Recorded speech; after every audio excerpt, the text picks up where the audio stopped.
चलिए दोस्तों, आज का सेशन स्टार्ट करते हैं। Question number 425। देखिए क्या कह रहा है, निम्नलिखित में से कौन सा रासायनिक समीकरण संतुलित नहीं है। देखिए इसका सही आंसर क्या हो जाएगा, इसका सही आंसर होगा डी। देखिए कोई भी रासायनिक समीकरण संतुलित कब होता है, जब उसके अभिकारक और ठीक है, जब उसके अभिकारक और उत्पाद में उपस्थित परमाणुओं की संख्या क्या होता है, बराबर होता है। उपस्थित परमाणुओं की संख्या क्या होता है, बराबर होता है। संख्या बराबर होता है, ठीक। देखिए संतुलित रासायनिक समीकरण किसे कहा जाता है, वैसे रासायनिक समीकरण जिसके अभिकारक और उत्पाद में उपस्थित परमाणुओं की संख्या क्या हो, बराबर होता है। तो देखिए ऑप्शन से आते हैं। ऑप्शन नंबर ए में क्या कर रहा है, देखिए अभिकारक में मैग्नीशियम कितना है, मैग्नीशियम यहाँ पर 1 है, यहाँ पर मैग्नीशियम कितना है, 1 है। मैग्नीशियम तो बराबर है, लेकिन यहाँ पर ऑक्सीजन कितना है, देखिए ऑक्सीजन की संख्या यहाँ पर कितना है, 2 है, और यहाँ पर ऑक्सीजन की संख्या कितना है, 1 है। तो ये ऑप्शन गलत हो जाएगा। अब देखिए नेक्स्ट ऑप्शन में आते हैं। यहाँ पर हाइड्रोजन की संख्या कितना है, ऑप्शन नंबर बी में हाइड्रोजन की संख्या तो 2 है, उत्पाद में भी हाइड्रोजन की संख्या 2 है, लेकिन ऑक्सीजन की संख्या अभिकारक में 2 है, लेकिन उत्पाद में ऑक्सीजन की संख्या कितना है, 1 है। अगर यहाँ पर 2 होता तो ये बराबर हो जाता है, लेकिन यहाँ पर 2 नहीं दिया हुआ है। अब देखिए नेक्स्ट ऑप्शन में आते हैं, ऑप्शन नंबर सी। देखिए यहाँ पर सोडियम है, सोडियम की संख्या कितना है, लेफ्ट हैंड साइड में सोडियम की संख्या 1 है, ठीक। यहाँ पर भी सोडियम की संख्या 1 है, लेकिन देखिए हाइड्रोजन की संख्या जो लेफ्ट साइड में कितना है, 2 है, लेकिन जो राइट साइड में यानी कि उत्पाद में हाइड्रोजन की टोटल संख्या कितना है, 3 है। तो यह भी बराबर नहीं होगा। अब ऑप्शन नंबर 4 पर आते हैं। देखिए यहाँ पर मैग्नीशियम कितना है, 2 है, और ऑक्सीजन कितना है, 2 है। यहाँ पर भी मैग्नीशियम कितना है और ऑक्सीजन भी 2 है। देखिए जब भी इस तरह का लिखा रहता है MgO, इसके कहने का मतलब क्या होता है, 2Mg है और 2O है। इसको कॉमन लेकर क्या लिख लिया जाता है, 2MgO लिख लिया जाता है, ठीक है। आई होप यहाँ से आपको यह क्लियर हो गया होगा। नेक्स्ट क्वेश्चन देखते हैं। देखिए ठोस के पिघलने के दौरान इसका तापमान क्या होता है, बढ़ता है, परिवर्तित होता है, घटता है, या ठोस की प्रकृति के अनुसार बढ़ या घट जाता है। देखिए जब भी कोई ठोस पिघलने के दौरान रहता है तो इसका तापमान क्या रहता है, नियत रहता है। कैसा रहता है, नियत रहता है। तो इसका सही आंसर क्या हो जाएगा, 426 का परिवर्तित नहीं होता है। देखिए ठोस के पिघलने के दौरान इसका तापमान क्या रहता है, नियत रहता है, यानी ऑप्शन नंबर बी परिवर्तित नहीं होता है। अब देखिए नेक्स्ट क्वेश्चन आते हैं, 427 नंबर फिजिक्स का न्यूमेरिकल का क्वेश्चन है। देखिए 800 किलोग्राम भार वाली एक कार के वेग को 5 मीटर पर सेकंड से 10 मीटर पर सेकंड तक बढ़ाने के लिए किया गया कार्य क्या होगा। देखिए ये क्वेश्चन कहाँ से पूछा गया है, देखिए ये जो क्वेश्चन बनेगा ये क्वेश्चन है कार्य ऊर्जा प्रमेय का। कहाँ से क्वेश्चन पूछा गया, कार्य ऊर्जा प्रमेय, कार्य ऊर्जा प्रमेय से पूछा गया, ठीक है। वर्क एनर्जी थ्योरम से पूछा गया है। देखिए कार्य ऊर्जा प्रमेय क्या कहता है, देखिए कार्य ऊर्जा प्रमेय के अनुसार गतिज ऊर्जा में परिवर्तन किए गए कार्य के बराबर होता है। क्या होता है, गतिज ऊर्जा में परिवर्तन, ठीक है। गतिज ऊर्जा में परिवर्तन किए गए कार्य के बराबर होता है, किए गए कार्य के बराबर होता है। देखिए इसको हम लोग गणितीय भाषा में कैसे लिख सकते हैं, तो जो चेंज इन काइनेटिक एनर्जी होता है, change in kinetic energy is equal to work done, ठीक है। तो देखिए यहाँ पर क्या कह रहा है, 800 किलोग्राम भार वाली एक कार के वेग को 5 मीटर पर सेकंड से 10 मीटर पर सेकंड तक बढ़ाने के लिए किया गया कार्य कितना होगा। तो देखिए एम का मान कितना दिया हुआ है, एम का मान दिया हुआ है 800 kg दिया हुआ है, ठीक है। अब देखिए इसको यू मान लेते हैं, यू यानी कि प्रारंभिक वेग, यू का मान कितना दिया हुआ है 5 मीटर पर सेकेंड, और वी का मान कितना दिया हुआ है 10 मीटर पर सेकेंड। अब देखिए कार्य ऊर्जा प्रमेय के अनुसार क्या होता है, चेंज इन काइनेटिक एनर्जी, यानी कि इसको हम लोग ऐसे लिख सकते हैं, half M U X square minus half M V X square, ऐसे लिख सकते हैं। ये किसके बराबर हो जाएगा, वर्क डन बराबर हो जाएगा, ठीक है। देखिए तो यहाँ से क्या हो जाएगा, W लिख लेते हैं 1/2, इसको यहाँ से कॉमन ले लेते हैं, फिर यहाँ पर क्या हो जाएगा, V X square minus U X square हो जाएगा, ठीक है। अब देखिए एम का मान कितना दिया हुआ है, एम का मान दिया हुआ है 800 दिया हुआ है, ठीक है। वी का मान कितना दिया हुआ है, वी का मान 10 दिया हुआ है, 10 का एक्स स्क्वायर करेंगे तो कितना आ जाएगा, 100 आ जाएगा। उसी तरह यू का मान कितना दिया हुआ है, यू का मान 5 दिया हुआ है, 5 का स्क्वायर करेंगे तो कितना आ जाएगा, 25 आ जाएगा, ठीक। तो यहाँ से कितना आ जाएगा, यहाँ से 400 बार में चल जाएगा, ठीक है। 400 × 75।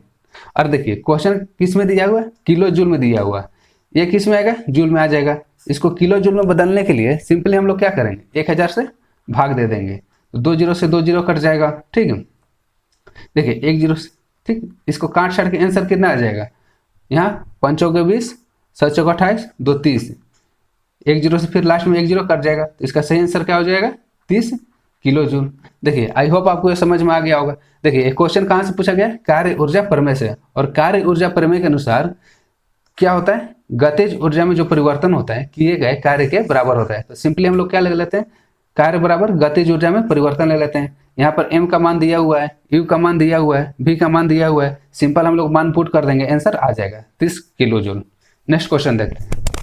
देखिए दो बल्बों में से एक दूसरे की तुलना में अधिक चमकता है। क्वेश्चन क्या कर रहा है, देखिए दो बल्ब हैं, ठीक, दो बल्ब हैं, यहाँ पर ए है और मान लीजिए यहाँ पर बी है। देखिए एक दूसरे के तुलना में अधिक चमकता है। देखिए अधिक चमकने का मतलब क्या हो रहा है, अधिक चमकने का मतलब उसमें जो धारा प्रवाह हो रहा है अच्छे से हो रहा है, धारा प्रवाह अच्छे से हो रहा है। अब देखिए धारा का प्रवाह अच्छे से कब होता है, धारा का प्रवाह अच्छे से कब होता है, जिसका प्रतिरोध कम होता है, जिसका प्रतिरोध कम होता है, और धारा प्रवाह अच्छे से होगा तो वो बल्ब ज़्यादा तेज रोशनी करेगा। तो क्वेश्चन में क्या दे रहा है, दो बल्बों में से एक बल्ब दूसरे की तुलना में अधिक चमकता है। ठीक है, तो कौन से बल्ब का प्रतिरोध उच्च होगा, तो देखिए कौन सा बल्ब का प्रतिरोध उच्च होगा, जिसमें धारा का प्रवाह अच्छे से नहीं जाता होगा, जिसमें धारा का प्रवाह अच्छे से नहीं जाता होगा। तो ठीक, अगर किसी बल्ब में धारा का प्रवाह अच्छे से नहीं जा रहा है तो वो कैसे जलेगा, वो एकदम लो वोल्टेज में जलेगा। तो उसी को क्या बोला जाता है, उसको बोला जाता है डिम बल्ब बोला जाता है। जब ट्रांसफार्मर में फ्यूज मारता है तो बल्ब क्या हो जाता है, फ्यूज मार देता है, तो जो बल्ब होता है वो थोड़ा धीमा जलने लगता है। वो किसके कारण जलने लगता है, क्योंकि वहां पर विद्युत धारा का प्रवाह अच्छे से नहीं हो पाता है, यानी प्रतिरोध उच्च हो जाता है। तो इसका सही आंसर क्या होगा, डिम बल्ब। नेक्स्ट क्वेश्चन देखते हैं। देखिए निम्नलिखित में से कौन सा एक उद्रवपातक पदार्थ नहीं है। देखो इसको इंग्लिश में क्या बोला जाता है, सब्लिमेशन, सब्लिमेशन। देखिए अच्छा किस पदार्थ को उद्रवपातन पदार्थ कहते हैं। देखिए ऐसे पदार्थ, ठीक, ऐसे पदार्थ, मान लीजिए कोई ठोस पदार्थ है, अगर हम लोग इसको गर्म करते हैं, ठीक, देखिए कभी भी अधिकतर पदार्थ ऐसे होते हैं अगर आप उसको गर्म कीजिएगा तो पहले द्रव अवस्था में बदलेगा, फिर गैस अवस्था में बदलेगा। जैसे एग्जाम्पल के तौर पर लेते हैं बर्फ, यदि हम लोग बर्फ को गर्म करते हैं तो पहले क्या होता है, पहले द्रव अवस्था में बदलता है, यानी पानी में बदलता है, उसके बाद में वाष्प में बदलता है। लेकिन देखिए उद्रवपातन पदार्थ वैसे पदार्थ होते हैं जिनको गर्म करने पर डायरेक्ट किस में बदल जाते हैं, डायरेक्ट गैस में बदल जाते हैं, डायरेक्ट गैस में बदल जाते हैं। ऐसे पदार्थ को क्या बोला जाता है, उद्रवपातन पदार्थ बोला जाता है। ठीक है, इसको क्या बोला जाता है। देखिए और अगर यही रिवर्स प्रोसेस हो तो इसको भी क्या बोला जाता है, इसको बोला जाता है उद्रवपातन बोला जाता है। ठीक है, देखिए उद्रवपातन के कुछ एग्जाम्पल होते हैं, जैसे कि अमोनियम क्लोराइड भी होता है, कपूर भी होता है, नेफ्थलीन भी होता है, लेकिन सोडियम सल्फेट नहीं होता है। देखिए आप सब लोगों के घर में कपूर होगा, ठीक है, आप उसको जलाकर देख सकते हैं। जब भी आप कपूर को जलाइएगा तो द्रव अवस्था में नहीं बदलता है, वो लिक्विड में नहीं बदलता है, क्या होता है, डायरेक्ट ठोस से गैस में हो जाता है। ठीक है, डायरेक्ट ठोस से क्या हो जाता है, गैस में परिवर्तित हो जाता है। देखिए अगर यही क्वेश्चन इस तरह से पूछें, ठीक है, देखिए यहाँ से तो ठोस हो गया, ठोस से डायरेक्ट गैस में बदलना क्या कहलाता है, ठोस से डायरेक्ट गैस में बदलना क्या कहलाता है, इसको बोला जाता है उद्रवपातन। क्या बोला जाता है, उद्रवपातन बोला जाता है। ठीक है, अब देखिए यहाँ पर द्रव लेते हैं, अगर ठोस ले द्रव में बदलता है तो ठीक, अगर ठोस ले द्रव में बदलता है तो क्या बोलता है, इसको संगलन बोला जाता है। क्या बोला जाता है, संगलन बोला जाता है। देखिए अगर यही ठोस ले, सॉरी, अगर यही द्रव से ठोस में बदल है तो इसको क्या बोला जाता है, जब भी कोई वस्तु द्रव से ठोस में बदलता है तो उसको क्या बोलते हैं, सिंपली क्या बोला जाता है, जमना। ठीक है, जमना बोला जाता है। जैसे कि बर्फ पानी होता है, अगर वो ठोस में बदल जाता है तो क्या बोलते हैं कि बर्फ जम गया है। अब देखिए इसी तरह अगर गैस ले कोई चीज द्रव में बदलता है तो उसको क्या बोला जाता है, संघनन बोला जाता है। क्या बोला जाता है, संघनन बोला जाता है। गैस को यदि द्रव में बदला जाता है तो उसको क्या बोला जाता है, संघनन बोला जाता है। और यदि द्रव को गैस में बदला जाता है तो उसको क्या बोला जाता है, वाष्पीकरण बोला जाता है, वाष्पीकरण बोला जाता है। देखिए हम जितना भी साइड से क्वेश्चन कराते हैं वो सारा का सारा क्वेश्चन ग्रुप डी में आगे चल के पूछा हुआ है, इसीलिए हम सारा इससे रिलेटेड जितना भी टर्म होता है हम बता देते हैं। अगर फिर भी आपको कोई प्रॉब्लम रह जाता होगा तो आप हमें कमेंट बॉक्स में जरूर बताइएगा। नेक्स्ट क्वेश्चन देखते हैं, आई होप आपको इतना याद हो गया होगा। ठीक, नेक्स्ट क्वेश्चन देखते हैं 430 नंबर। एक वस्तु को एक उत्तल दर्पण में एक उपतल दर्पण के सामने अनंत और दर्पण के ध्रुव के बीच स्थिर एक बिंदु पर रखा जाता है, तो उसमें निर्मित होने वाली छवि क्या होगा? देखिए, जब भी उत्तल दर्पण का क्वेश्चन है तो उसमें हमेशा प्रतिबिंब कैसा बनता है? आभासी एवं छोटा। तो 430 का सही आंसर क्या होगा? ए होगा, आभासी एवं छोटा। और देखिए, उत्तल दर्पण को और क्या बोला जाता है? उत्तल दर्पण को बोला जाता है अपसारी दर्पण। उत्तल दर्पण को क्या बोला जाता है? अपसारी दर्पण बोला जाता है। ठीक है। और उत्तल दर्पण का उपयोग किस दृष्टि दोष को दूर करने में किया जाता है? तो देखिए, जो उत्तल दर्पण है उसका उपयोग दूरदृष्टि दोष में किया जाता है। किसमें किया जाता है? दूरदृष्टि दोष के निवारण के लिए उत्तल दर्पण का प्रयोग किया जाता है।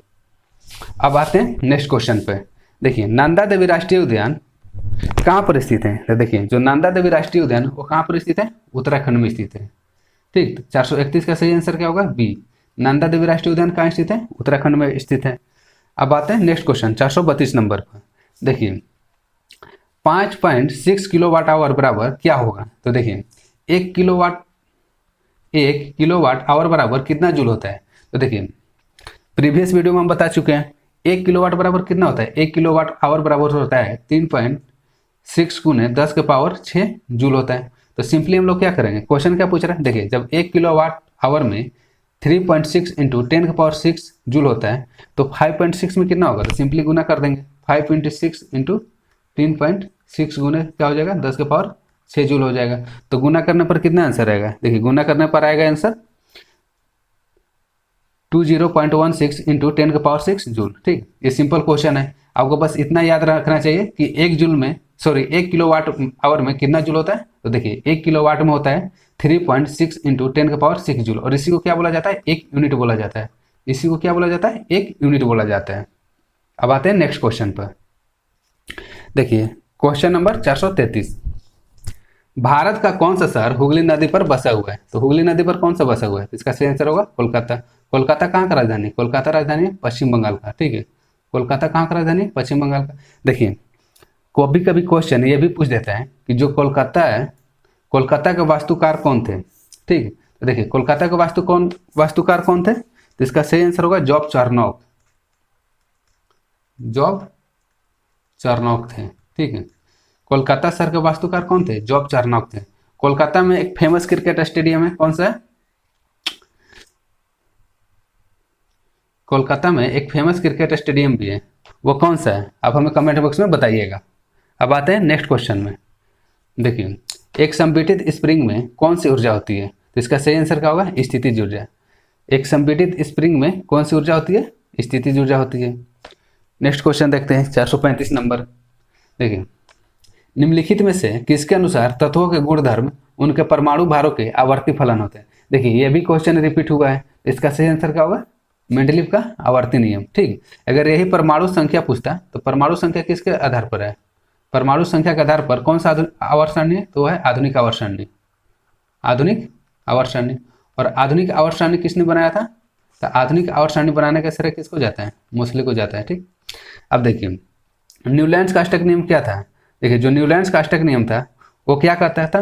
प्रत्येक तत्व का गुणधर्म 8वें तत्व के गुणधर्म से मिलता है, ये था। न्यूटन का नियम कुछ ये तो ऐसे ही छटा जाएगा ऑप्शन में। डोबरनेयर का त्रिक सिद्धांत ये भी नहीं होगा। तो इसका सही आंसर क्या होगा? मेंडलीव का आवर्ती नियम। अब आते हैं नेक्स्ट क्वेश्चन पर 436 नंबर। देखिए, अमीबा में प्रजनन कैसे होता है? तो देखिए, अमीबा में कैसा प्रजनन होता है? इसका सही आंसर होगा द्विविखंडन द्वारा। अमीबा में द्विविखंडन द्वारा प्रजनन होता है। अब आते हैं नेक्स्ट क्वेश्चन पे। देखिए, निम्नलिखित में से कौन से ऊतक का अंतरकोशीय क्षेत्र बड़ा होता है? इसका सही आंसर क्या होगा? पैरेन्काइमा। पैरेन्काइमा क्या होता है? अंतरकोशीय क्षेत्र बड़ा होता है। पैरेन्काइमा का उपयोग क्या होता है? देखिए, जो पैरेन्काइमा होता है पौधों को क्या करता है? यांत्रिक सहारा देता है। पैरेन्काइमा पौधों को यांत्रिक सहारा देता है। और किस तरह का ऊतक है? यह सरल अस्थायी ऊतक। कैसा ऊतक है? सरल अस्थायी ऊतक का प्रकार है। अब आते हैं नेक्स्ट क्वेश्चन पर। देखिए, 438 नंबर। 80 किलोग्राम द्रव्यमान वाली एक वस्तु 60 मीटर पर सेकंड के वेग से गतिमान है, तो वस्तु में उत्पन्न समय कितना होगा? देखिए, इसका ऑप्शन देखते हैं। ये क्वेश्चन बनाने की जरूरत भी नहीं है, केवल ऑप्शन से ही मरा जाएगा। देखिए, समय के बराबर क्या हो जाएगा? P बराबर होता है mv। m का ऐसा ही मात्रक क्या होता है? kg होता है। और v का SI मात्रा क्या होता है, मीटर सेकेंड माइनस 1 होता है, मीटर पर सेकेंड होता है। तो इसका सही आंसर क्या होगा, 438 का ए हो जाएगा। 438 का ऑप्शन से क्या हो जाएगा, ए हो जाएगा। वैसे भी P बराबर एम भी होता है, तो एम का मान कितना दिया है, 80 दिया हुआ है। v का मान कितना दिया हुआ है, 60 दिया हुआ है। तो गुना करने पर क्या होगा, 4800 किलोग्राम मीटर पर सेकेंड पर सेकेंड हो जाएगा। अब आते हैं नेक्स्ट क्वेश्चन पर। देखिए, एक व्यक्तिगत तंत्रिका कोशिका कितनी सेमी तक लंबी हो सकती है। तो इसका सही आंसर क्या होगा, 100 सेमी तक लंबी हो सकती है। एक व्यक्तिगत तंत्रिका कोशिका कितना सेंटीमीटर तक लंबा हो सकता है, 100 सेंटीमीटर तक लंबा हो सकता है। ठीक, देखिए तंत्रिका कोशिका का क्रियात्मक इकाई क्या है। अगर क्वेश्चन ये पूछ दे कि जो तंत्रिका कोशिका है उसका क्रियात्मक इकाई क्या है, तो देखिए जो तंत्रिका कोशिका होता है इसका क्रियात्मक इकाई क्या होता है, न्यूरॉन। क्या होता है, न्यूरॉन होता है। नेक्स्ट क्वेश्चन आते हैं 440 नंबर। देखिए, 2 किलोग्राम भार वाली एक वस्तु 4 मीटर पर सेकेंड स्क्वायर के त्वरण से गतिमान है। इस पर लगने वाला शुद्ध बल कितना होगा। तो बल का फॉर्मूला क्या होता है, बल का सिंपली फॉर्मूला होता है द्रव्यमान गुना त्वरण। तो द्रव्यमान कितना दिया हुआ है, 2 दिया हुआ है, और त्वरण का मान कितना दिया हुआ है, 4 मीटर पर सेकेंड स्क्वायर। तो इसका सही आंसर क्या हो जाएगा, 8 न्यूटन। बल का सही मात्रा क्या होता है, न्यूटन होता है। नेक्स्ट क्वेश्चन देखते हैं। देखिए, आधार आधारित लेन देन के लिए आंख की पुतली के स्कैन प्रमाणीकरण की सुविधा पेश करने वाला भारत का पहला बैंक कौन है। तो इसका सही आंसर क्या होगा, एक्सिस बैंक। देखिए, आधार आधारित लेन देन के लिए आंख की पुतली के स्कैन प्रमाणीकरण की सुविधा पेश करने वाला भारत का पहला बैंक कौन है, एक्सिस बैंक है। देखिए, वर्तमान में अगर क्वेश्चन ये पूछ दे कि वर्तमान में एक्सिस बैंक का सीईओ कौन है, तो देखिए वर्तमान में एक्सिस बैंक का सीईओ कौन है, अमिताभ चौधरी। अमिताभ चौधरी वर्तमान में एक्सिस बैंक के सीईओ हैं। अब आते हैं नेक्स्ट क्वेश्चन पे। देखिए, नेक्स्ट क्वेश्चन वही रिपीट है, तो इसका सही आंसर क्या होगा, एक्सिस बैंक होगा। एक्सिस बैंक के सीईओ कौन है, अमिताभ चौधरी। अब देखते हैं नेक्स्ट क्वेश्चन 442 नंबर। देखिए, जम्मू कश्मीर में श्रीनगर से अपना ऑपरेशन शुरू करने वाली पहली विदेशी एयरलाइंस कौन है। तो इसका सही आंसर क्या होगा, एयर एशिया। कौन सा है, air Asia. Air Asia Jammu Kashmir में श्रीनगर से अपना ऑपरेशन शुरू करने वाली पहली विदेशी एयरलाइंस है। अब नेक्स्ट क्वेश्चन देखते हैं 443 नंबर। देखिए, बौद्ध ग्रंथों का अध्ययन करने के लिए विजयवाड़ा में कौन सा चीनी विद्वान आया था। तो इसका सही आंसर क्या होगा, बी होगा, जुआन जांग। अगर क्वेश्चन ये पूछ दे कि भारत में सर्वप्रथम कौन चीनी यात्री आया था, तो उसका सही आंसर क्या होगा, हेनसुआंग आया था। अब आते हैं नेक्स्ट क्वेश्चन नंबर 444। देखिए, एक गेंद को 20 मीटर पर सेकेंड के वेग से ऊर्ध्वाधर फेंका जाता है। ठीक, ऊर्ध्वाधर करने का मतलब क्या है, ऊर्ध्वाधर करने का मतलब है ऊपर की ओर फेंका जाता है। और देखिए, जब भी कुछ वस्तु को गुरुत्वीय त्वरण के विरोध फेंका जाता है तो जी का मान कितना होता है, जी का मान माइनस जी में कन्वर्ट हो जाता है। ठीक है, तो 3 सेकंड बाद इसके विस्थापन का मान क्या होगा। देखिए, इसका फॉर्मूला क्या होगा, कौन सा फॉर्मूला से बनेगा। देखिए, एस बराबर होता है UT plus half G T एक्सर हो जाएगा। ठीक, जी टी एक्सर होगा, चूंकि जी ऊपर की ओर फेंका जा रहा है तो जी का मान क्या हो जाएगा, माइनस जी हो जाएगा। तो सिंपली यहाँ पर मान पुट कर देते हैं। देखिए, एस बराबर यू का मान कितना दिया हुआ है, यू का मान 20 मीटर पर सेकेंड दिया हुआ है। टाइम कितना है, टाइम दिया हुआ है 3 सेकेंड दिया हुआ है, प्लस हाफ यहाँ पर माइनस से हो जाएगा, यहाँ पर 10 दिया हुआ है, और इंटू टी एक्स स्क्वायर, यानी कि 3 का एक्स स्क्वायर करेंगे तो कितना आ जाएगा, 9 आ जाएगा। तो देखिए, यहाँ से कितना आ जाएगा, 20 3 60 आ जाएगा, और यहाँ पर माइनस का चिन्ह आ जाएगा। ठीक है, 2 5 है, ठीक, और 9 5 है 45 आ जाएगा। तो इसका सही आंसर क्या होगा, 15 मीटर। ठीक है, तो देखिए, जब भी कोई वस्तु को ऊर्ध्वाधर की ओर फेंका जाता है तो जी का मान हमेशा क्या लिया जाता है, जी का मान हमेशा निगेटिव लिया जाता है। और सिंपली एस वाले फॉर्मूला में इसका मान पुट कर देंगे। एस बराबर क्या होता है, UT plus half G T x square होता है। आई होप आपको इतना समझ में आ गया होगा। अब देखते हैं नेक्स्ट क्वेश्चन। देखिए, one reason for the formation of a strong bond by carbon is its. देखिए, इनमें से कौन सा एक रीजन है जिसके कारण कार्बन मजबूत बंध बनाता है। तो देखिए, जो कार्बन है उसको मजबूत बंध बनाने के लिए निम्नलिखित कारण होते हैं। ठीक, देखिए, उसमें पहला कारण क्या होता है, पहला कारण होता है जो कार्बन होता है वो कैसा होता है, चतुर संयोजकता होता है। क्या होता है, चतुर संयोजकता होता है। जो कार्बन का वैलेंसी होता है कैसा होता है, टेट्राहेड्रल, चतुर संयोजकता होता है। और जो कार्बन होता है, कार्बन में लंबी श्रृंखला बनाने का गुण होता है। क्या होता है, लंबी श्रृंखला बनाने का गुण होता है। और तीसरा कारण क्या होता है, जो कार्बन का एटम होता है, ठीक, जो कार्बन का एटम क्या होता है, कैसा होता है, छोटा होता है। ठीक, यानी कि यहाँ पर क्या हो जाएगा, टेट्राहेड्रल हेड्रल होता है। देखिए जो कार्बन का संयोजकता होता है कैसा होता है, चतुर्संयोजकता होता है। और क्या होता है, लॉन्ग चेन बनाता है, लॉन्ग चेन रिएक्शन करता है, फॉर्मेशन करता है, और स्मॉल होता है। तो देखिए कार्बन निम्नलिखित 3 कारणों से स्ट्रॉन्ग बॉन्ड बनाता है। कौन कौन से कारण से, चतुर्संयोजकता, लंबी श्रृंखला, और उसके एटम का छोटा होने के कारण। तो इसमें ऑप्शन क्या दिया हुआ है, बी। तो इसका सही आंसर क्या होगा, बी स्मॉल होगा। नेक्स्ट क्वेश्चन देखते हैं 446 नंबर। भारत राष्ट्रीय खेल दिवस कब मनाता है। तो इसका सही आंसर क्या होगा, 29 अगस्त को मनाता है। और 29 अगस्त को किसका जन्मदिन है, तो मेजर ध्यानचंद का। मेजर ध्यानचंद के जन्मदिन के उपलक्ष्य में क्या मनाया जाता है, राष्ट्रीय खेल दिवस। और मेजर ध्यानचंद किस खेल से संबंधित है, तो इनको बोला जाता है हॉकी का जादूगर। क्या बोला जाता है इनको, हॉकी का जादूगर बोला जाता है। आते हैं अब नेक्स्ट क्वेश्चन में। देखिए ये भी जो क्वेश्चन है रिपीट क्वेश्चन है। देखिए निम्नलिखित में से किसकी विद्युत प्रतिरोधकता सबसे कम होगा। तो देखिए जिसकी विद्युत प्रतिरोधकता सबसे कम होगा, तो इसके कहने का मतलब क्या होगा, वो सबसे अच्छा विद्युत का सुचालक होगा। तो आप ऐसे भी कह सकते हैं कि सबसे अच्छा विद्युत का सुचालक कौन होता है। तो इसका सही आंसर क्या होगा, विद्युत का सबसे अच्छा सुचालक होता है सिल्वर। तो देखिए जो सिल्वर होता है उसमें विद्युत प्रतिरोधकता सबसे कम होती है। अब आते हैं नेक्स्ट क्वेश्चन पे 448 नंबर। तो देखिए निम्नलिखित में से कौन सा घटक एक चालक के प्रतिरोध को प्रभावित नहीं करता है। देखिए ये भी क्वेश्चन कल के वीडियो में डिस्कस हो गया है। देखिए जो चालक का प्रतिरोध रहता है, ठीक, मान लीजिए यहाँ पर एक तार है जिसका लंबाई कितना है, जिसका लंबाई कितना है, एल है, और अनुप्रस्थ काट का क्षेत्रफल कितना है, ए है। तो देखिए जो चालक का प्रतिरोध होता है वो अनुप्रस्थ काट के क्षेत्रफल का क्या होता है, अनुप्रस्थ काट के क्षेत्रफल का व्युत्क्रमानुपाती होता है, यानी कि इन्वर्सली प्रोपोर्शनल होता है। देखिए चालक का प्रतिरोध किस पर निर्भर करता है, पदार्थ पर निर्भर करता है। जैसे कि सिल्वर का क्या होता है, सिल्वर का प्रतिरोध सबसे कम होता है। उसी तरह अगर कोई अधातु बोल दे तो प्लास्टिक का क्या होता है, जो प्लास्टिक का प्रतिरोध होता है वो बहुत ज़्यादा होता है। तो पदार्थ पर भी निर्भर करता है। लंबाई पर क्या होता है, जो किसी चालक का प्रतिरोध होता है वो क्या होता है, लंबाई के समानुपाती होता है। तो इसका सही आंसर क्या होगा, दबाव। जो चालक का प्रतिरोध होता है वो किस पर निर्भर नहीं करता है, दबाव पर निर्भर नहीं करता है। नेक्स्ट क्वेश्चन देखते हैं। जब एक निकाय में संवेग में परिवर्तन की दर, ठीक है, एक निकाय के संवेग में परिवर्तन की दर किसके समानुपाती होता है। तो इसका सही आंसर क्या होगा, बी। किसी निकाय में संवेग में परिवर्तन की दर किसके बराबर होता है, किसके समानुपाती होता है, तो लागू बल के समानुपाती होता है। नेक्स्ट क्वेश्चन देखते हैं 450 नंबर। देखिए 30 किलोग्राम द्रव्यमान की एक वस्तु 20 मीटर पर सेकंड की प्रारंभिक गति से चल रही है, ठीक। यदि इसके ऊपर 60 न्यूटन का मंदक लगाया जाता है, मंदक मतलब क्या होता है, त्वरण होता है, ठीक है। 60 न्यूटन का मंदक लगाया जाता है तो इसे रुकने में कितना समय लगेगा। तो देखिए सिंपली फॉर्मूला क्या होता है, बल बराबर क्या होता है, एम इंटू ए होता है। बल बराबर क्या होता है, द्रव्यमान गुणे त्वरण होता है। एफ का मान कितना दिया हुआ है, 60 न्यूटन दिया हुआ है। द्रव्यमान कितना दिया हुआ है, 30 किलोग्राम दिया हुआ है। और देखिए ए बराबर क्या होता है, त्वरण बराबर क्या होता है, वेग में परिवर्तन की दर को क्या बोला जाता है, त्वरण बोला जाता है। तो यहाँ से लिख सकते हैं आराम से हम लोग U minus B by T लिख सकते हैं।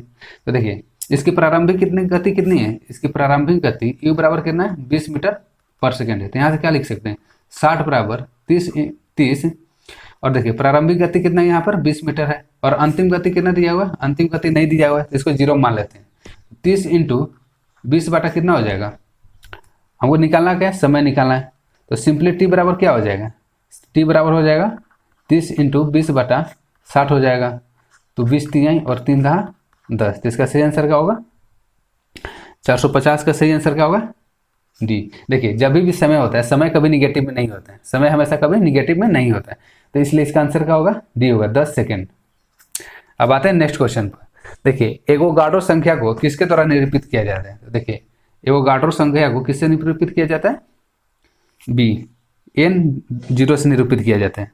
और एवोगाड्रो संख्या का मान कितना होता है, 6.022 इंटू 10 के पावर 23 कितना होता है, 6.022 इंटू 10 के पावर 23 इसका एवोगाड्रो संख्या का मान होता है। अब आते हैं नेक्स्ट क्वेश्चन पे। देखिए ऑक्सीजन के एक अणु में होता है एक दोहरा सहसंयोजक बंध, एकल सहसंयोजक बंध, एक विद्युत सहसंयोजक बंध तथा एक तीसरा सहसंयोजक बंध। तो देखिए इसका ऑप्शन क्या होगा, ऑप्शन नंबर ए सही हो जाएगा। ऑक्सीजन का अणु कहने का मतलब क्या है, O2, ठीक है। ऑक्सीजन के अणु कहने का मतलब क्या होता है, O2 होता है। O का परमाणु संख्या कितना होता है, देखिए जो ऑक्सीजन का परमाणु संख्या होता है वो 8 होता है। 8 का इलेक्ट्रॉनिक विन्यास कितना होगा, 2 होगा, 6 होगा। यानी कि इसके लास्ट सेल में कितना इलेक्ट्रॉन होता है, 6 होता है। देखिए यहाँ पर एक ऑक्सीजन लिखते हैं और एक यहाँ पर ऑक्सीजन लिखते हैं, 2, ठीक है, 2 4 2 6। देखिए सहसंयोजक बंध में क्या होता है, देखिए जो सहसंयोजक बंध होता है वह इलेक्ट्रॉनों का क्या करता है, साझा करता है। तो देखिए यहाँ पर O2 है, ठीक है, O और O है, यहाँ पर कितना है, 6 है। अगर किसी भी तत्व को अष्टक प्राप्त कर लेने पर क्या होता है, उसका बॉन्ड पूरा हो जाता है। तो देखिए यहाँ पर 2 2 4 2 6, अगर यहाँ पर यह इससे 2 इलेक्ट्रॉन ले लेता है तो क्या हो जाता है, इसका अष्टक पूरा हो जाता है, और इसी तरह से इसका अष्टक पूरा हो जाता है। तो देखिए यहाँ पर कौन सा बंध बन रहा है, यहाँ पर डबल बॉन्ड बन रहा है। अब आते हैं नेक्स्ट क्वेश्चन पे, 453 नंबर, कंडालेरू बांध कहाँ स्थित है। तो देखिए 453 का सही आंसर क्या होगा, आंध्र प्रदेश में। कंडालेरू बांध कहाँ स्थित है, आंध्र प्रदेश में स्थित है। आंध्र प्रदेश का भी सीएम कौन है, देखिए वर्तमान में आंध्र प्रदेश के सीएम जगनमोहन रेड्डी है। कौन है, जगनमोहन रेड्डी है। अगर यही क्वेश्चन पूछ दे कि आंध्र प्रदेश का वर्तमान में राज्यपाल कौन है, तो देखिए वर्तमान में आंध्र प्रदेश का राज्यपाल कौन है, विश्वभूषण हरिचंदन, विश्वभूषण हरिचंदन है, ठीक। अब देखते हैं नेक्स्ट क्वेश्चन पर। देखिए सौर खेती को बढ़ावा देने के लिए केंद्र सरकार द्वारा कौन सी योजना शुरू की गई थी। देखिए सौर खेती को बढ़ावा देने के लिए केंद्र सरकार द्वारा कौन सी योजना शुरू की थी, तो इसका सही आंसर क्या होगा, कुसुम। अब देखिए यहाँ पर ऑप्शन में क्या क्या दिया हुआ है, देखिए कुसुम, अच्छा कुसुम का फुल फॉर्म क्या होता है, तो देखिए कुसुम का फुल फॉर्म होता है किसान ऊर्जा सुरक्षा एवं, देखिए किसान ऊर्जा सुरक्षा एवं उत्थान महाअभियान। देखिए इसका ऑप्शन नंबर डी सही हो जाएगा। देखिए अगर यहाँ पर केवल कुसुम दिया रहता, केवल कुसुम दिया रहता तो ऑप्शन नंबर सी पे सही रहता, लेकिन ऑप्शन में क्या है, कुसुम ऊर्जा सुरक्षा एवं उत्थान महाअभियान, इसलिए सही नहीं है। तो कौन सा सौर खेती को बढ़ावा देने के लिए केंद्र सरकार द्वारा कौन सी योजना शुरू की गई थी, तो इसका सही आंसर क्या होगा, कुसुम योजना। कुसुम योजना का फुल फॉर्म क्या होता है, किसान ऊर्जा सुरक्षा एवं उत्थान महाअभियान होता है। अब आते हैं नेक्स्ट क्वेश्चन पर, 455। देखिए प्रतिध्वनि जिसको क्या बोला जाता है, इको बोला जाता है। क्या बोला जाता है, इको बोला जाता है। किसके कारण सुनाई देती है, देखिए प्रतिध्वनि होता क्या है, देखिए मान लीजिए यहाँ पर कोई वस्तु है, ठीक, और यहाँ पर कोई वस्तु है, अगर आप यहाँ से बोलते हैं तो यहाँ से जो लौट के ध्वनि आता है उसको क्या बोला जाता है, प्रतिध्वनि। तो किस पर आधारित होता है, ये होता है ध्वनि के तरंगों के परावर्तन पर आधारित होता है। देखिए क्वेश्चन कभी कभी ये भी पूछता है कि प्रतिध्वनि सुनने के लिए न्यूनतम दूरी कितना होना चाहिए। देखिए न्यूनतम दूरी कितना होना चाहिए, 17.2 मीटर होना चाहिए। अगर आप 17.2 मीटर से ज़्यादा हैं तो न्यूनतम दूरी स्पष्ट नहीं सुनाई देगा। न्यूनतम दूरी कितना होना चाहिए, 17.2 मीटर होना चाहिए, ठीक। देखिए प्रतिध्वनि को क्या बोला जाता है, इको बोला जाता है। प्रतिध्वनि किस पर आधारित होता है, जो प्रतिध्वनि होता है ध्वनि तरंगों के परावर्तन पर आधारित होता है। अब आते हैं नेक्स्ट क्वेश्चन पे। देखिए नेक्स्ट क्वेश्चन क्या कर रहे हैं, जंतु कोशिकाओं में वृक्क किडनी को यांत्रिक समर्थन प्राप्त करने के लिए एपिथेलियम इसकी आंतरिक परत बनाता है। 456 का आंसर क्या होगा, डी। देखिए जो क्यूबोइडल एपिथेलियम ऊतक होता है जिसको आयत फलकी भी बोला जाता है, आयत फलकी एपिथेलियम ऊतक बोला जाता है, वो क्या करता है, वृक्क को यांत्रिक समर्थन प्राप्त करने के लिए उसकी आंतरिक परत का निर्माण करता है। आंतरिक परत का निर्माण कौन करता है, क्यूबोइडल एपिथेलियम ऊतक, ठीक है। अब आते हैं नेक्स्ट क्वेश्चन पर। देखिए पेम्पा द्वीप निम्नलिखित में से किस राज्य की किसकी खेती के लिए प्रसिद्ध है। तो देखिए पेम्पा द्वीप किसकी खेती के लिए प्रसिद्ध है, इसका सही आंसर क्या होगा, लौंग। पेम्पा द्वीप लौंग की खेती के लिए प्रसिद्ध है। नेक्स्ट क्वेश्चन आते हैं, 458 नंबर। देखिए परमाणु संख्या 58 वाला लैंथेनाइट श्रृंखला का तत्व है। तो 458 का सही आंसर क्या होगा, सीरियस। 58 किसका होता है, देखिए जो 58 तत्व होता है वो किसका होता है, सीरियस का होता है। अब देखिए लैंथेनाइट किसे कहते हैं, लैंथेनाइट संतरा, देखिए आवर्त 6 के तत्वों को क्या बोला जाता है, आवर्त 6 के तत्वों को क्या बोला जाता है, आवर्त 6 के तत्वों को बोला जाता है लैंथेनाइट, लैंथेनाइट बोला जाता है। और देखिए लैंथेनाइट कहाँ से शुरू होता है, लैंथेनाइट 57 से शुरू होकर 71 पर खत्म होता है, ठीक। अब देखिए एक तो लैंथेनाइट होता है और एक होता है एक्टिनाइट। एक क्या होता है, एक्टिनाइट। एक्टिनाइट किसको बोला जाता है, समूह आवर्त 7वें के तत्व, आवर्त 7 के तत्वों को क्या बोला जाता है, आवर्त 7 के तत्वों को बोला जाता है एक्टिनाइट बोला जाता है। एक्टिनाइट कहाँ से स्टार्ट होता है, एक्टिनाइट होता है परमाणु संख्या 89 से स्टार्ट होता है और 103 पर जाकर खत्म होता है। तो देखिए लैंथेनाइट कहाँ से शुरू होता है, लैंथेनाइट परमाणु संख्या 57 से शुरू होकर 71 पर खत्म होता है। लैंथेनाइट किसको बोला जाता है, आवर्त 6 के तत्वों को क्या बोला जाता है, लैंथेनाइट बोला जाता है। तथा आवर्त 7 को तत्वों को क्या बोला जाता है, आवर्त 7 के तत्वों को बोला जाता है एक्टिनाइट, जो 89 से शुरू होकर 103 पर खत्म होता है। अब आते हैं नेक्स्ट क्वेश्चन पे। देखिए, सती प्रथा पर प्रतिबंध लगाने के लिए किस वर्ष में अधिनियम पारित हुआ? इसका सही आंसर क्या होगा? 1829। 459 का सही आंसर क्या होगा? 1829 में होगा। देखिए, क्वेश्चन ये भी पूछता है कि सती प्रथा पर प्रतिबंध लगाते समय भारत के गवर्नर जनरल कौन थे? तो भारत के गवर्नर जनरल कौन थे? Lord William Bentinck. किसने लगाया था? लॉर्ड विलियम बेंटिंग ने लगाया था। कब लगाया था? 1829 में। अब आते हैं नेक्स्ट क्वेश्चन पर। देखिए, निम्नलिखित में से पतली कोशिका भित्ति के साथ अपेक्षाकृत अवशिष्ट कोशिकाएं होती हैं। तो 460 का सही आंसर क्या होगा? Parenchyma, B. जो पैरेन्काइमा होती है उसमें पतली कोशिका भित्ति के साथ साथ अपेक्षाकृत अवशिष्ट कोशिकाएं भी होती हैं। अब आते हैं नेक्स्ट क्वेश्चन पर। देखिए, 20 किलोवाट के इंजन द्वारा 10 सेकंड में किया गया अधिकतम कार्य कितना होगा? तो देखिए, कार्य बराबर क्या होता है? पहले हम लोग पावर देखते हैं। पावर बराबर क्या होता है? W/T होता है। हमको निकालना क्या है? कार्य निकालना है। पावर का मान कितना दिया हुआ है? पावर का मान 20 किलोवाट दिया हुआ है। निकालना क्या है? वर्क निकालना है। टाइम कितना दिया हुआ है? 10 सेकंड दिया हुआ है। तो सिंपली वर्क बराबर क्या होगा? 20 × 10 बराबर वर्क बराबर हो जाएगा 200 किलो जूल। ठीक। पावर बराबर क्या होता है? W/T होता है। सिंपल क्वेश्चन है, यहाँ से केवल मान पुट करना है, आंसर आ जाएगा। बस शर्त आपको फॉर्मूला याद रहना चाहिए।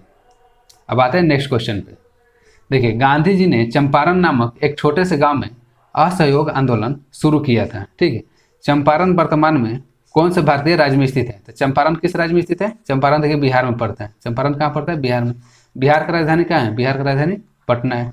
बिहार का भी वर्तमान में मुख्यमंत्री कौन है? देखिए, अभी तो चुनाव होने वाला है, लेकिन चुनाव से पहले कौन थे? नीतीश कुमार। ठीक है, नीतीश कुमार थे। अगर क्वेश्चन ये पूछ दे कि बिहार में अभी राज्यपाल कौन है, तो बिहार में राज्यपाल है फागू चौहान। बिहार के राज्यपाल कौन है? फागू चौहान। अब आते हैं नेक्स्ट क्वेश्चन पर। देखिए, यदि साइकिल की गति दोगुनी हो जाए तो गतिज ऊर्जा क्या हो जाएगा? तो देखिए, गतिज ऊर्जा का फॉर्मूला क्या होता है? गतिज ऊर्जा का फॉर्मूला होता है 1/2 × mv² होता है। तो क्वेश्चन क्या कर रहे हैं? यदि गति दोगुनी हो जाए यानी कि v बराबर क्या हो जाएगा? 2v हो जाएगा। इसको सिंपल कैसे लिख सकते हैं? 1/2 m × v की जगह कितना लिख सकते हैं? 2v²। तो यहाँ पर कितना हो जाएगा? 1/2 m 4v² होगा। ठीक। तो देखिए, ये तो हो गया काइनेटिक एनर्जी। तो इसका कितना गुना हो जाएगा? 4 गुना हो जाएगा। तो इसका सही आंसर क्या होगा? सी। सिंपल क्वेश्चन है, यहाँ पर केवल मान पुट करके आपको देख लेना है। तो देखिए, यदि साइकिल की गति दोगुनी हो जाए तो गतिज ऊर्जा कितना हो जाएगा? 4 गुना हो जाएगा। अब आते हैं नेक्स्ट क्वेश्चन पर। देखिए, यदि किसी गतिमान वस्तु पर कोई बल आरोपित नहीं है तो वह किसके कारण रुक जाता है? वो किसके कारण रुक जाता है? घर्षण के कारण रुक जाता है। 464 का सही आंसर क्या होगा? 464 का सही आंसर होगा ए। देखिए, यदि किसी गतिमान वस्तु पर कोई बल आरोपित नहीं है तो किसके कारण रुक जाता है? तो सही आंसर क्या होगा? घर्षण बल के कारण। नेक्स्ट आते हैं। देखिए, कौन सा यौन संक्रमित बीमारी नहीं है? यौन संक्रमित बीमारी को इंग्लिश में क्या बोला जाता है? STD बोला जाता है। ठीक है, सेक्स ट्रांसमिटेड डिसीज। जिसका सही आंसर क्या होगा? कैंडिडाइसिस। गोनेरिया भी है यौन संक्रमित रोग, मत्स्य भी है, सिफिलिस भी है, और क्या आता है? और इस एग्जाम्पल में आ जाता है एड्स।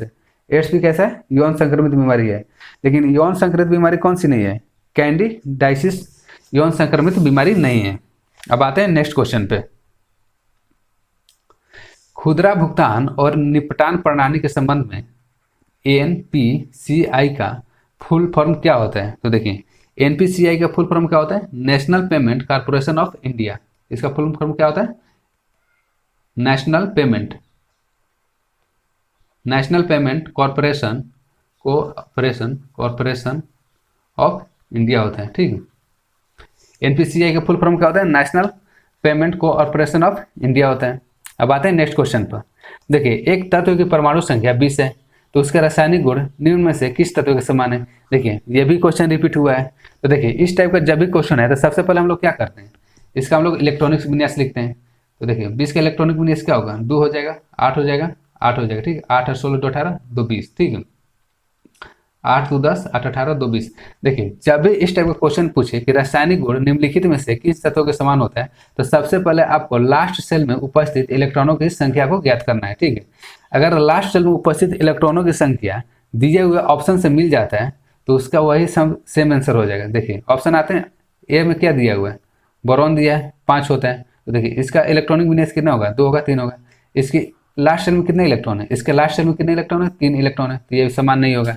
अब आते हैं Fe26। देखिए, 26 भी होता है, उसके लास्ट सेल में 2 से ज़्यादा इलेक्ट्रॉन आएगा। अब नेक्स्ट आते हैं option number C, B. B का कितना होता है? 4 होता है। ठीक, 2 और 2, इसका अंतिम सेल में कितने इलेक्ट्रॉन है? अंतिम सेल में 2 इलेक्ट्रॉन है। तो इसका सही आंसर क्या होगा? बेरिलियम। देखिए इस टाइप का जब भी क्वेश्चन है सबसे पहले आप उसका इलेक्ट्रॉनिक विन्यास निकाल लीजिए और ये देखिए कि लास्ट सेल में उसके कितने इलेक्ट्रॉन हैं। यदि दिए हुए ऑप्शन से इलेक्ट्रॉनिक विन्यास करने पर उसके लास्ट सेल में इलेक्ट्रॉनों की संख्या बराबर मिल जाता है तो उसका क्या होगा? समान रासायनिक गुण वाले होंगे। अब आते हैं नेक्स्ट क्वेश्चन पर, 468 नंबर। देखिए निम्नलिखित में से कौन सा उभयलिंगी पुष्प होता है? देखिए पहले आपको उभयलिंगी समझ में आना चाहिए। उभयलिंगी किसे कहते हैं? देखिए ऐसा पौधा या ऐसा पुष्प जिसमें ऐसा पौधा या ऐसा पुष्प जिसमें स्त्री केसर और पुंकेसर, ठीक है, क्या क्या? स्त्री केसर और पुंकेसर। पुंकेसर क्या हो? दोनों पाया जाता हो, दोनों पाया जाता हो। देखिए इसके कहने का मतलब क्या है? ऐसा पुष्प जिसमें नर जनन अंग, ठीक, नर जनन अंग को क्या बोला जाता है? पुंकेसर बोला जाता है। नर जनन अंग को क्या बोला जाता है? पुंकेसर बोला जाता है। और स्त्री जनन अंग को क्या बोला जाता है? मादा जनन अंग को। जो पुष्प क्या होता है, जो पुष्प का मादा जनन अंग होता है उसको क्या बोला जाता है? स्त्री केसर बोला जाता है। तो देखिए उभयलिंगी पुष्प वैसे पुष्प होते हैं जिसमें स्त्री केसर और पुंकेसर यानी कि मादा जनन अंग और पुरुष जनन अंग दोनों पाया जाता है। औषधीय पौधों को क्या बोला जाता है? औषधीय पौधों को बोला जाता है उभयलिंगी पौधा है, या वैसे पुष्प को क्या बोला जाता है? उभयलिंगी पुष्प बोला जाता है। तो देखिए इसका सही आंसर क्या होगा? 468 का सही आंसर होगा सरसों। 468 का सही आंसर क्या होगा? सरसों। सरसों। और इसका एग्जाम्पल एक और होता है गुड़हल। क्या होता है? गुड़हल होता है।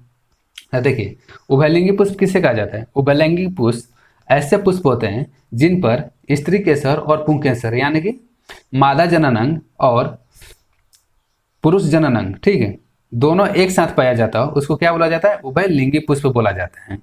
आई होप आपको उभयलिंगी समझ में आ गया होगा। अब देखिए एकलिंगी किससे बोला जाता है? एकलिंगी पुष्प उस पुष्प को बोला जाता है जिसमें या तो नर जनन अंग हो या मादा जनन अंग हो, उसको क्या बोला जाता है? एकलिंगी पुष्प बोला जाता है। ठीक है, अब आते हैं नेक्स्ट क्वेश्चन पर। देखिए Indira Gandhi a life in nature पुस्तक के लेखक कौन है? तो इसका सही आंसर होगा Jairam Naresh. Indira Gandhi a life in nature के पुस्तक के लेखक कौन है? जयराम नरेश। अब आते हैं नेक्स्ट क्वेश्चन पर। देखिए रेडियो द्वारा उत्पादित ध्वनि किससे बढ़ाने पर बढ़ती है? तो इसका सही आंसर क्या होगा? आयाम। इसका सही आंसर क्या होगा? आयाम। आयाम बढ़ाने पर क्या होता है? ध्वनि बढ़ता है।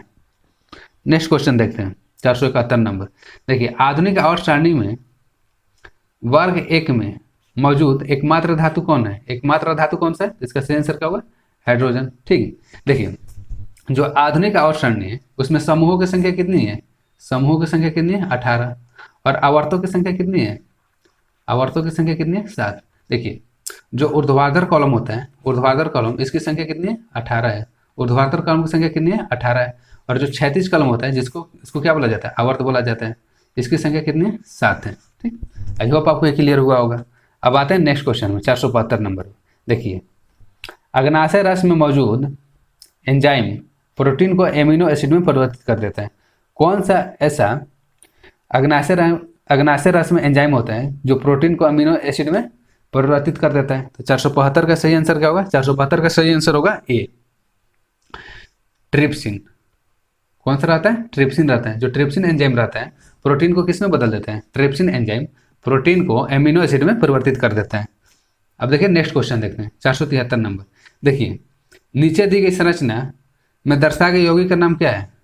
देखिए C6H6। इसका सही आंसर क्या होगा? बेंजीन है। 473 का सही आंसर क्या होगा? बेंजीन है। अब आते हैं नेक्स्ट क्वेश्चन, 474 नंबर पर। देखिए फोनोफेप्थलिन को सिरकों में डालने पर घोल का रंग कैसा हो जाता है? सही आंसर क्या होगा? सी। फोनोफ्थलीन को सिरके में डालने पर घोल का रंग कैसा हो जाता है? रंगहीन हो जाता है। नेक्स्ट क्वेश्चन आता है, धोवन सोडे को हाइड्रोक्लोरिक अम्ल के साथ अभिक्रिया कराने पर कौन सी गैस निकलती है? तो इसका सही आंसर क्या होगा? कार्बन डाइऑक्साइड है। 475 का सही आंसर क्या होगा? बी। 475 का सही आंसर क्या होगा? B, carbon dioxide. धोवन सोडा को क्या बोला जाता है? धोवन सोडा का रासायनिक नाम क्या होता है? Sodium carbonate. क्या होता है? सोडियम कार्बोनेट होता है। ठीक है, सोडियम कार्बोनेट का रासायनिक फॉर्मूला क्या होता है? Na2CO3 × 10H2। जब इसको हाइड्रोक्लोरिक यानी कि HCl के साथ अभिक्रिया कराते हैं तो कौन सी गैस निकलती है? तो इसका सही आंसर क्या होगा? Carbon dioxide.